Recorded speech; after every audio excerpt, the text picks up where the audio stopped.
के इस वीडियो में हम लोग पढ़ेंगे डिवीजन ऑफ पार्लियामेंट्स। यह आपका चैप्टर नंबर 10 है 8वीं में, और ये बहुत इंपॉर्टेंट टॉपिक है। और डिवीजन ऑफ पार्लियामेंट्स ये बहुत बेसिक चीजें हैं। अभी इसके पहले आप लोग नंबर्स का डिवीजन पढ़ते हैं, जैसे शुरुआत में आप नंबर्स का डिवीजन पढ़े, और उसके बाद आप देखिए कितना डिवीजन का आगे यूज हुआ।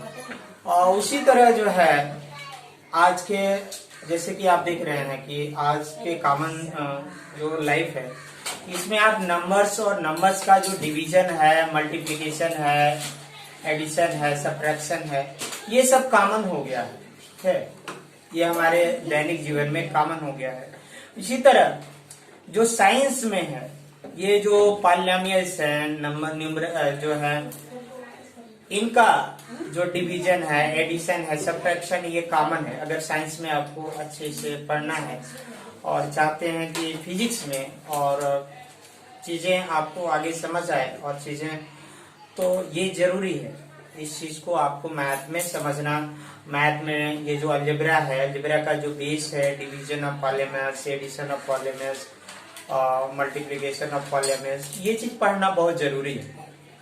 तो इसलिए आप इस पे ध्यान देंगे। और रही बात यह है, देखिए कोई भी चीज कठिन तभी तक रहता है जब तक आपको मालूम नहीं रहता। ठीक है, तो ये कठिन नहीं है, बहुत आसान है। और मैथ ऐसी चीज है, अगर एक बार समझ लिया तो हमेशा के लिए आसान हो जाता है। तो आप बस समझने की कोशिश करें और मन रिलैक्स करके थोड़ा ध्यान दें कैसे हम डिवीजन ऑफ पार्लियामेंट्स करते हैं। तो हम डिवीजन ऑफ पार्लियामेंट्स पे जाने के पहले हम सिंपल नंबर्स का, इंटीजर्स का और कुछ हम नंबर्स लेंगे और उनका डिवीजन करेंगे, और फिर हम लोग डिवीजन पार्लियामेंट्स को डिवाइड करेंगे और समझेंगे कि इसमें क्या समानताएं हैं, क्या डिफरेंसेस हैं, और उसके माध्यम से इसको हम समझने की कोशिश करते हैं। तो आइए, जैसे एक नंबर मैं ले लेता हूं 125,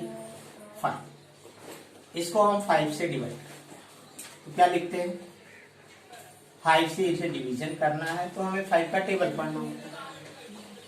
तो हम क्या करते हैं, पढ़ते हैं, और जब इसके करीब हो जाए, इससे बड़ा ना, ठीक है, या तो इसके इक्वल हो जाए, इससे थोड़ा कम हो, वहीं पे रोकते हैं।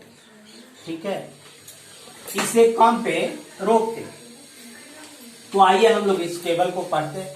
5 1 जा 5, 5 2 जा 10, 5 3 जा 50। अब इससे ज्यादा 12 से अधिक हो गया तो हम 2 बार ही पढ़ेंगे। ठीक है, देखिए ये 2 बार पढ़े तो एग्जैक्ट इक्वल नहीं हुआ, लेकिन 3 बार इसकी एक और बार पढ़े तो इससे अधिक हो गया, इसलिए उसके पहले हमें पढ़ना है, पहले वाले टेबल पे ही रखना। तो हमें इस प्रकार रखना होता है कि हम यहाँ पे ऐसा बार लेते हैं कि उससे जब इसका टेबल उतने बार पढ़ते हैं तो उसकी वैल्यू इससे अधिक नहीं होती, इक्वल तो हो सकती है। तो हमें ये बात ध्यान रखते हैं ये मैथ में। तो हम यहाँ पे पढ़ेंगे 5 2 जा 10, और यहाँ फिर माइनस करते, ध्यान देना माइनस करना पड़ रहा है, ठीक है ना। ऐसे आप पार्लियामेंट में भी माइनस करेंगे, ये भी टेबल ऐसे ही पढ़ेंगे। लेकिन ये जो 5 2 जा आप पढ़े हैं, ये 2 हम कैसे पढ़ेंगे, यहीं पे आपको खोजना है कि कितनी बार पढ़े। किसी नंबर को खोजने में थोड़ी सी आपको मशक्कत करनी पड़ेगी, उसके बाद आपको आसान हो जाएगा। अब देखिए एक 2 रिमाइंडर हो गया, अब 5 को हम यहाँ उतारेंगे। ये भी काम लगभग इसी तरह उसमें भी करना होगा। ठीक है, अब 5 का भी टेबल पढ़ते हैं। 5 1 जा 5, 5 2 जा 10, 5 3 जा 15, 5 4 जा 20, 5 जा 25। इसके इक्वल ही आ गया, तो हम तो इक्वल आ गया तो यही ले लेते हैं। 5 5 जा 25, अब कट गया, यानी अब यहाँ रिमाइंडर 0 हो गया और क्वेश्चन ये आ गया, और ये डिविजिबल है। ठीक है, अगर यहाँ कोई और नंबर होता 6 1, इससे कम होता, ध्यान देना, इससे जैसे यहाँ पे अगर मान लेते हैं हम 7 लिखे होते, 7 होता तो 27, कितना रिमाइंडर बच जाता, 2। अब ये 2 का वैल्यू इससे कम, ये रिमाइंडर हमेशा इससे कम ही होता है। ठीक है ना। अगर यहाँ और नंबर रहता 5 है, जैसे 5 उतार लिया तो 25 हो गया, समझ गया ना, 25 हो गया। तो अब हम इसका टेबल पढ़ेंगे, लेकिन अगर इसमें थोड़ा सा रिमाइंडर पे भी आप ध्यान देना, कब रिमाइंडर आता है, थोड़ा सा एक पॉइंट है मैं बताऊंगा कि कैसे हम देखेंगे कि ये जो रिमाइंडर है वो जो वैल्यू है इससे कम है, क्योंकि वहां एक्स वाई का बात आता है, नंबर तो है नहीं कि आप देख लेंगे कौन कौन छोटा है। तो उसमें एक पॉइंट आपको है, उसको हम थोड़ा सा सस्पेंस रखते हैं, उसको हम बाद में जो है डिस्कस करते हैं। आइए हम एक पॉलिनोमियल ले लेते हैं, पॉलिनोमियल लेते हैं आपका 2x² प्लस 5x प्लस 7 और डिवाइडेड बाई हम सिंपल कर लेते हैं 2x, क्या कर लेते हैं 2x। अब यहां पे आता है, आप देख रहे हैं यहां सबसे पहले हम इधर जो 100 और 10 डिजिट लिए और वहीं से शुरुआत की। तो अगर पॉलिनोमियल्स में लेना है तो आप समझिए कि जो सबसे बड़ा पावर वाला वहीं से शुरुआत करते हैं, ठीक है, सबसे बड़ी पावर वाला पद से शुरुआत करते हैं और इस तरह एक बढ़ते हुए ये जो पावर्स हैं, ये जो इसका पावर्स है उसके क्रम में लिखते हैं, ये इंक्रीजिंग आर्डर, जैसे इसका पावर 2 है, इसका पावर, ऐसे ही आप पाले में लिखिए। तो हम पहले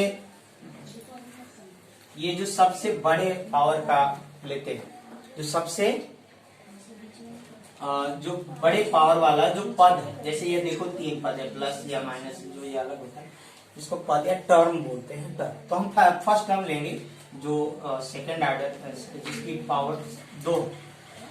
तो अभी हमें इसका पढ़ना है, अभी टेबल तो आप पढ़ नहीं पाओगे, तो ये नंबर हमें कैसे आएगा, कैसे मिलेगा, ये एक चीज, यही थोड़ा सा सोचना पड़ता है, लेकिन उसको भी आप बहुत आसानी से कर सकते हैं। कैसे, आइए देखिए क्या करना है। आप इस पे डिवाइड के पहले ले रहे हैं तो आप इसको इससे डिवाइड कर लोगे। डिवाइड कैसे करेंगे, सिंपल, अभी जो इसके पहले हम लोगों ने डिस्कस किया था फॉर एक टर्म के पॉलिनोमियल को हम कैसे डिवाइड करते हैं, एक टर्म के पॉलिनोमियल को हम कैसे डिवाइड करते हैं, इसको मैंने डिस्कस किया था, लेकिन मैंने यहाँ थोड़ा रिवीजन के लिए उसको फिर से बता देता हूँ। एक टर्म को हम कैसे डिवाइड करेंगे, जैसे मान लेते हैं ये 3x² है और इसको डिवाइड करना है 3x, किससे डिवाइड करना है 3x। तो हमें इसमें दो पार्ट है, एक पार्ट ये है वेरिएबल वाला और दूसरा पार्ट है कांस्टेंट वाला, है कि नहीं। अब जो कांस्टेंट वाला है आपको ये कोफिशिएंट, एक्चुअल में इसको कोफिशिएंट बोलते हैं, तो जिससे डिवाइजर ये है, डिवाइडेंड ये है, इससे इसको डिवाइड करना है। तो डिवाइजर के कोफिशिएंट से पहले डिवाइडेंड के कोफिशिएंट को डिवाइड करेंगे, तो बोलो क्या होगा। ये तो सिंपल है, नंबर का डिवीजन है, आप कर लोगे आसानी से। 3 का 3 में डिवाइड करोगे 1 आएगा, 1 लिख लिया। अब आया ये जो है जो आप x है, y जो वेरिएबल्स है, इसको हम कैसे डिवाइड करेंगे। तो देखो ये जो सेम वेरिएबल है, तो हम नीचे वाला जो डिवाइजर का पावर है, जो डिवाइजर का पावर, यहाँ पे कोई पावर है नहीं है, इंडेक्स नहीं है, कुछ नहीं है, लेकिन x है, इसका मतलब एक क्या है, इसका पावर क्या है 1। तो हमें क्या करना होता है इसके डिवीजन में, जो डिवाइडेंड का पावर है उसमें से डिवाइजर का पावर माइनस कर देते हैं। क्या करते हैं, माइनस कर देते हैं। तो x के पावर 2 माइनस 1, सिंपल, क्या कर देते हैं 2 माइनस 1, तो क्या हो गया x। ये 2 माइनस 1 आ जाएगा और ये 1, तो इस 1 को हम लिख लेंगे, ये अंडरस्टूड, ठीक है, क्योंकि यहाँ 1 है। हाँ, तो इसका पावर हम माइनस करेंगे, समझ में आई ना। अच्छा, अगर ऊपर 3 रहता तो 2 है। हाँ, यहाँ अगर 3 मान लेते होता तो यहाँ 3 माइनस 1 कर देते, तो यहाँ 2 आ जाता, समझ गया ना। और 1 अभी यहाँ पे अगर हम मान लेते हैं 12 रहता तो 3 4 जा, अब इसको जब डिवाइड करते कितना आता, 3 4 जा 12, क्या आ जाता 4 आ जाता, समझ गया कि नहीं। हैं, तो कोफिशिएंट का कोफिशिएंट में डिवाइड कर देते हैं और इसके पावर जो डिवाइडेंड का पावर में से डिवाइजर का पावर माइनस कर देते हैं। समझ में आई ना बात?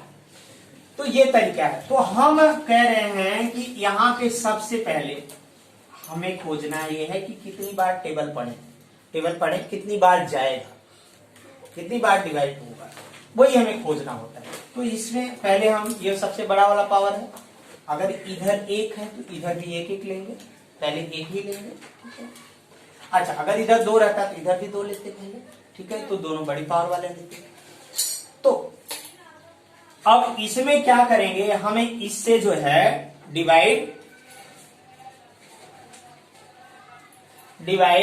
करेंगे। क्या करेंगे, इसको डिवाइड करेंगे, समझ गए?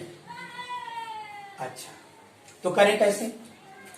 कोफिशिएंट से कोफिशिएंट को डिवाइड करें, कितना आएगा 1, और x के पावर में से नीचे का डिवाइडेंड की पावर में से डिवाइडर का पावर माइनस कर दें, तो क्या होगा, x के पावर 2 माइनस कितना आ जाएगा 1 आ जाएगा। क्या आएगा? ठीक है, आई बात समझ में? अच्छा, तो ये तरीका है, यही आपका हो गया आपका जितनी बार आप टेबल पढ़ते हैं वो चीज, समझ गए ना? अच्छा, जब टेबल एक्चुअल में जितनी बार पढ़ते हैं, जैसे 5 का टेबल 5 बार आपको पढ़ना है, तो इसका मतलब 5 का 5 बार टेबल पढ़ना है, 5 का 5 बार टेबल पढ़ना है, यानी 5 का 5 में मल्टीप्लाई ही होता है ना। जो टेबल है उसको एक्चुअल में मल्टीप्लीकेशन टेबल करते हैं। जो आप लोग टेबल या पहाड़ा बोलते हैं, वो टेबल एक्चुअल में उसका पूरा नाम है मल्टीप्लीकेशन टेबल। क्या है वो? है मल्टीप्लीकेशन टेबल। तो ये जो होता है, जो आप टेबल पढ़ते हैं वो मल्टीप्लाई ही करते हैं। अब इसका हमें इतनी बार टेबल पढ़ना है। क्या पढ़ना है? टेबल। तो टेबल पढ़ना है, इसका मतलब क्या करना है? मल्टीप्लाई करना। क्या करना है? मल्टीप्लाई करना। तो हम कर लेते हैं 2x इंटू x, कितना आ जाएगा जी? अब यहाँ मल्टीप्लाई में भी कोफिशिएंट का पहले कोफिशिएंट में मल्टीप्लाई कर देंगे। यहाँ 2 है, यहाँ 1, तो इसका मल्टीप्लीकेशन क्या हो गया 2, और जब x का x में मल्टीप्लाई करेंगे तो जो पावर है वो ऐड हो जाएगा। दोनों जगह 1 1 है, तो x के पावर 1 प्लस 1 यानी 2x के पावर 2 हो गया। और जो यहाँ मल्टीप्लाई करने के बाद आया वही आप इसके नीचे लिखेंगे। और जैसे आप सिंपल माइनस करना था, यहाँ भी आप माइनस करेंगे। यहाँ 2 अब माइनस करेंगे तो क्या आया? 0 आया, कट जाएगा। अब जो बचा है, अब यहाँ पे कुछ नहीं बचा, अब जो बचा है उसको लिख ले। ये आप देखिए सिंपल जो साधारण डिवीजन था उसी तरह आप इसको भी डिवाइड कर रहे हो। आप देखो ना, ये गया आप किया, फिर इसको उतारा, वही काम हम यहाँ कर रहे हैं। हाँ बोलो क्वेश्चन। हाँ, ये मैंने कहा कि आपको यहाँ पे यही ना पढ़ना है कितनी बार टेबल है। तो अभी सिंपल क्या होता था, डिवीजन में आप क्या करते थे, इसका टेबल पढ़ते थे। जैसे 5 का आपने टेबल पढ़ा, तो आप ऐसे टेबल पढ़ते थे कि इसके बराबर आए, लेकिन यहाँ टेबल का कोई तरीका नहीं है। तो हम क्या करेंगे, जिसके हमें इसी के बराबर में टेबल लाना चाहिए, तो हम इसमें इससे डायरेक्ट डिवीजन कर देते हैं। क्या कर देते हैं? डिवीजन कर देते हैं। अरे यहाँ पे क्या क्या हमें करना है, यहाँ पे हमें क्या करना है, हमें ऐसा टेबल पढ़ना है कि 12 आए, ठीक है। लेकिन हमें इसमें ऐसा कोई टेबल आपको सिखाया नहीं गया है। तो हमें, अगर आपको ऐसे कर लेते हैं तो ठीक है, ठीक है। अगर आपके पास मतलब समझ आ गया, जैसे देखो अभी यहाँ पे आपने टेबल पढ़ा, तो आपके पास आइडिया है कि हम टेबल पढ़ते हुए जाएंगे। आपके दिमाग में है एक आइडिया। क्या है आइडिया? ये है कि हम टेबल पढ़ते जाएंगे और कंपेयर करते जाएंगे। तो ऐसा सिस्टम यहाँ नहीं है। तो आपको क्या करना है, जिसके बराबर लाना है, इसी के बराबर लाना है ना, है? तो हम इसी में इसका डायरेक्ट डिवाइड कर देते हैं, और जो आएगा वही यानी बार हो जाएगा, जितनी बार पढ़ना है। समझ गए ना? तो हम क्या करेंगे, इसको आप इसे डिवाइड कर देंगे, तो क्या आ जाएगा? कोफिशिएंट का कोफिशिएंट डिवाइड करेंगे 1 आएगा, और ये जो डिवाइड करेंगे 2 माइनस 1, पावर क्या होता है? घट जाता है। तो क्या हो गया? x के पावर 1 हो गया। अब x आ गया, इसको x लिखेंगे। बस ये चीज आप यहाँ हमने लिख दिया। और फिर क्या करते हैं, जो जितना बार यहाँ रहता है उतनी बार आप टेबल पढ़ते हैं ना, है? और टेबल मैंने कहा वो मल्टीप्लिकेशन टेबल होता है, एक्चुअली वो मल्टीप्लाई होता है। तो आपको इतनी बार टेबल पढ़ना है, यानी इतनी बार क्या करना है, मल्टीप्लाई करना है। तो आप इसको इतनी बार मल्टीप्लाई कर दोगे, यही करना है।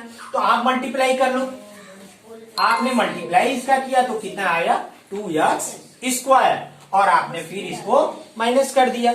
अब जैसे यहाँ पे था, माइनस करने के बाद अब जो यहाँ बचा इसको उतार दिया, फिर टेबल पढ़ा, समझ गए। अब टेबल पढ़ने की बार आती है तो फिर हम डिवाइड करेंगे। तो क्या है यहाँ पे, सबसे बड़ा 5x है, तो 5x को हम फिर 2x से डिवाइड करते हैं, 2 लिख देते हैं। चाहे डेसिमल में लिखे तो आ जाएगा 2.5, लेकिन हम डेसिमल नहीं, ऐसे ही रखने देते हैं, 5/2 हो गया। और इसका पावर अगर माइनस करते हैं तो x का पावर 1 - 1 हो जाएगा, यानी 5/2 x के पावर 0 हो जाएगा। क्या हो जाएगा, और x के पावर 0 या किसी भी चीज के पावर 0 की वैल्यू हमेशा क्या होती है, क्या होती है, 1 होती है। क्या होती है, को किसी भी नंबर का पावर 0 हो, आप बहुत इंपॉर्टेंट ध्यान देना, किसी भी नंबर का पावर 0, हाँ 0 के पावर 0 नहीं, 0 के पावर 0 अनडिफाइंड होता है, वो परिभाषित नहीं होता है। वो मैथमेटिक्स में अब तक की मैथमेटिक्स ने उसको उसकी बुद्धि नहीं सुलझा पाई है। लेकिन किसी और नंबर के पावर 0 है तो इसकी वैल्यू क्या होगी, कोई भी यहाँ पे नंबर हो, x y z समथिंग कुछ भी हो, नॉन जीरो हो, तो उसका पावर 0 क्या होगा, 1 होगा। मल्टीप्लाई करते हैं तो 0 हो जाता है। उसी तरह लेकिन अगर कितनी भी बड़ी नंबर है उसके पावर अगर 0 हो जाए तो उसकी वैल्यू क्या हो जाएगी, 1 हो जाएगी। तो x के पावर 0 भी 1 हुआ, और 5/2 इंटू 1, ये क्या आ गया, 5/2 हो गया। और इसलिए यहाँ पे आपका अगला जो ये लिखेंगे, जैसे यहाँ इसके आगे लिख देते हैं ना, लेकिन यहाँ कोई प्लस माइनस चिन्ह नहीं लगाते हैं, लेकिन इसमें लगाना पड़ेगा। जो भी इसका साइन है, अगर प्लस है तो प्लस में आप प्लस माइनस के साथ डिवाइड करना, जो भी प्लस माइनस आएगा वही चिन्ह यहाँ प्लस में आया है तो इसको हम प्लस में यहाँ पे लिखेंगे। अब टेबल पढ़ना क्या है, आप सिंपल जो है डिवाइजर, अब जितनी बार जैसे यहाँ पे था हम 5 का 5 बार टेबल पढ़े, यहाँ पे तो ये लिखा ना, तो यहाँ पे आपको इतनी बार टेबल के बाद हमें क्या करना है, अब ये माइनस हमने किया 5x - 5x, ये कट गया। अब जो बचा है, जैसे यहाँ भी जो बचता है उसको उतार देते हैं, उतारते हैं कि नहीं, तो यहाँ पर भी ये +7 है तो इसको हमने नीचे लिख लिया, ठीक है, +7 हमने नीचे लिख लिया। अब सुनिए, यहाँ पे जो नीचे बचता है, अगर उतारने के बाद नीचे बचता है, उतारने के बाद नीचे उतारने के बाद जो नीचे बचता है वो रिमाइंडर होता है। क्या रिमाइंडर होता है, नहीं होता भी है, नहीं भी होता। अगर और भी नंबर है और उतार के आगे मल्टीप्लाई करते जाते हैं, ठीक है। इसको हम कब रिमाइंडर मानते हैं, अगर उतारे और ये छोटा नंबर है। अभी क्या है, यहां पर तो हमें जो है, जो नंबर में जितना बचता है, फिर अगर उतार रहे हैं बच रहा है तो 0 बढ़ा के फिर उसको रिमाइंडर बता देते हैं। लेकिन यहाँ 0 नहीं बढ़ाना होता है, और क्या करना होता है, जो भी नीचे बचता है इसको रिमाइंडर कब मानेंगे, जैसे आप यहाँ कंपेयर किए, लेकिन यहाँ तो ये x वेरिएबल है, तो वेरिएबल को हम कैसे छोटा बड़ा कहेंगे। तो इसका तरीका ये है कि हम पावर देखते हैं, क्या देखते हैं, x जो भी यहाँ डिवाइजर में है उसके x की पावर, और यहाँ पे जो बच रहा है उसके x के पावर में देखते हैं, कंपेयर करते हैं। क्या कंपेयर करते हैं, अगर नीचे बचा हुआ जो आ रहा है उसमें x का पावर डिवाइजर में x की पावर से, x की डिग्री से क्या हो, कम हो, क्या हो, रिमाइंडर बोलेंगे, ठीक है। तो बस जब रिमाइंडर आ जाएगा तो आपका डिवीजन कंप्लीट हो गया, रिमाइंडर हो जाएगा, ऊपर जो आया वो कोसेंट हो जाएगा, ठीक है, ओके।